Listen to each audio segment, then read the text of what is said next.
S kitkom v svet pravljic. Radio Sora v vaši družbi in v današnjem torkovem popoldnevu je spet čas, da se s kitkom potopimo v svet pravljic. Danes nam bo Polona Homec, knjižničarka iz knjižnice Ivana Tavčarja Škofja Loka, prebrala pravljico o modrem plaščku. Živel je nekoč deček skupaj s svojo mamo. Bila sta revna, skoraj nič denarja nista imela. Po zimi, ko je bil zunaj sneg in mraz, je dečka hudo zeblo. Pa tako rad bi šel ven. Mama je zavzdihnila. Res sva siromašna, a topel plašček ti še lahko sešijem. In šla je v trgovino in kupila lepo modro blago. Razpostrla ga je po mizi in začela delati. Merila je in krojila, rezala in šivala. Delala je ves ljubi dan. In sešila je svojemu sinku prelep moder plašč. Deček je bil plaščka tako vesel, da ga je nosil dan za dnem. V soncu in dežju, v snegu in vetru. V njem je plezal po drevesih, tekal po ulicah, skakal po lužah in se valjal po travi. Nekega dne pa ga je mama premerila od nog do glave in rekla: Ojoj, ta plašček je vendar čisto umazan in kar poka po šivih, saj ti je že premajhen. In položila je modri plašček na mizo in začela delati. Merila je in krojila, rezala in šivala. Delala je ves ljubi dan in sešila prelepo modro jopico. Dečku je bila modra jopica tako všeč, da jo je nosil dan za dnem. V soncu in dežju, v snegu in vetru. V njej je plezal po drevesih, tekal po ulicah, skakal po lužah in se valjal po travi.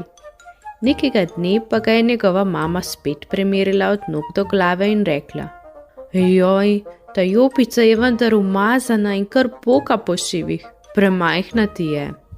In je merila in krojila, rezala in šivala. Delala je ves ljubi dan in sešila je prelep moder brezrokavnik. In dečku je bil modri brezrokavnik tako všeč, da ga je nosil dan za dnem, v soncu in snegu, v dežju in vetru. V njem je plezal po drevesih, tekal po ulicah, skakal po lužah in se valjal po travi. Nekega dne pa ga je njegova mama spet premerila od nog do glave in zavzdihnila. Joj, ta brezrokavnik je vendar že čisto umazan in tudi premajhen ti je. In mama je modri brezrokavnik položila na mizo in začela delati. Merila je, krojila, rezala in šivala. Delala je ves ljubi dan in sešila je prelepega modrega metuljčka. Deček je bil z modrim metuljčkom tako zadovoljen, da ga je nosil dan za dnem, v soncu in snegu, v dežju in vetru. Z modrim metuljčkom na srajci je plezal po drevesih, tekal po ulicah, skakal po lužah in se valjal po travi. Nekega dne pa ga je njegova mama spet malo bolje pogledala in se začudila. Joj, saj je tudi metuljček že ves umazan in oguljen. Pa je položila modrega metuljčka na mizo in spet začela delati. Delala je ves ljubi dan. Merila je in krojila, rezala in šivala. In sešila je prelep moder gumb.